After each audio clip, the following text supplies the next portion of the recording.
we have talked a lot, I think, more about high school athletes and prospective prospects on this show over the course of the last year than we have in the first 7-8 years of doing this podcast combined, because we know what's on the horizon, and these guys have got a lot of juice. They've got they got the ability to be franchise-changing players in many people's estimations, and we've seen them since the time they were 15 and 16. Just recently on a podcast, you mentioned A.J. DeBansta. We're still a little a ways away from him, but Cooper Flagg is the next one on the horizon, and we are going to get to see him playing at Duke next year. Most people have him as the number one player in the mock draft.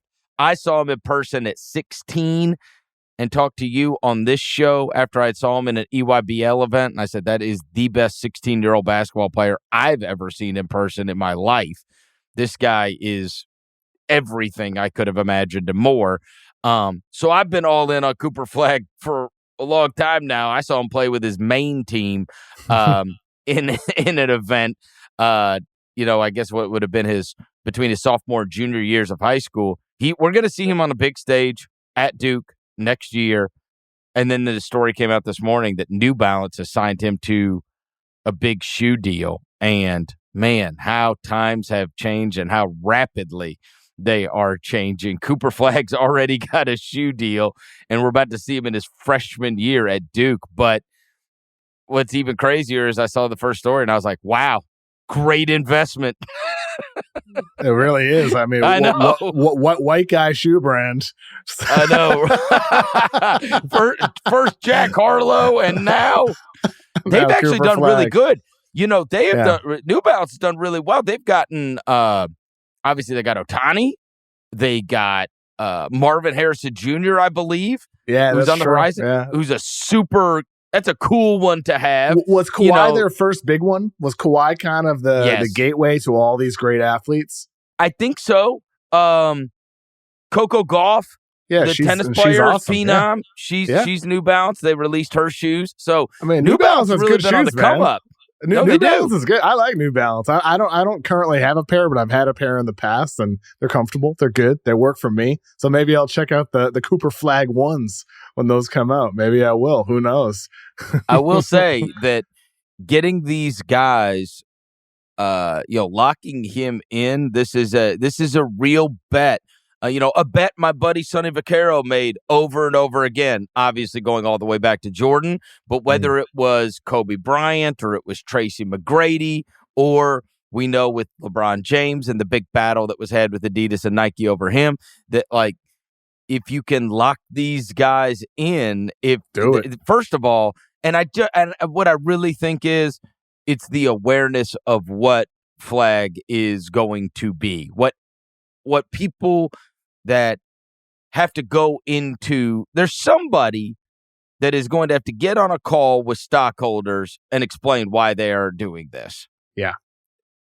And they will feel fine about it, right? I mean, because... And by the way, I mean, they're doing a good job already promoting him. Like, the video that they released was just really well done. Just him in a driveway taking shots. Right. Well, and I thought it was really cool. He's got a chance to be, obviously he's got to deliver at Duke, but I think you and I are on the same page. There ain't no way he's not going to deliver. I mean, he's going to be a really good player. Sure thing. Yeah. He really is. As sure as you can get in this. He's as sure as you can get.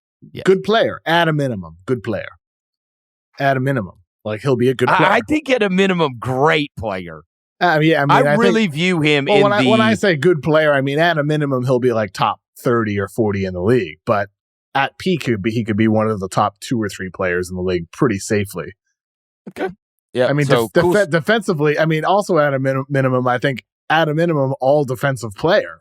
It's just really a matter of what level does he reach offensively. And the trajectory that he's on suggests that he could be a mega star in the league, a two-way, versatile guy that can do absolutely everything on the floor. So I'm stoked to watch him at Duke, man. This next year with college basketball, it's going to be a hell of a lot better than this past year. It's going to feel more like the Wemby year in terms of, I think, hype and excitement in terms of the potential number one prospects. This is by far the best college basketball year in I mean, I guess the Zion year, because Zion it was him and RJ both at the same place. John Morant was at Murray State. And I mean, that was a great, great year. But really, we got to go back to that. And because after that, we had that swoon of guys that just were not playing American college basketball. They were either going overseas or they were playing in the G League Ignite or they were going to overtime elite. And this even, goes up to 2 years ago, where you had Scoot Henderson, who we hadn't seen. You had the Thompson twins, who we hadn't seen playing college basketball. Before that, we had LaMelo. I mean, there was a assembly line of great prospects that weren't playing American college basketball.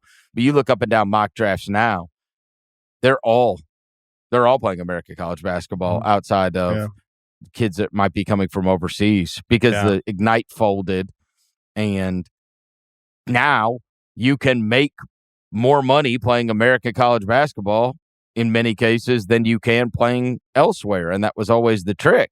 You could make money if you played in the Ignite. You could play money if you played overseas. You could make money if you played for overtime elite. Well, now, I mean, there's no numbers on it, but I mean, Cooper Flagg is going to make an absolute fortune playing at Duke next year. I promise you that. I mean, there's guys already making money playing high school basketball. So times have changed. Yeah, but it's great for a college basketball fan. It's great because we're going to get to at least see a lot of these great, great talents at least 1 year.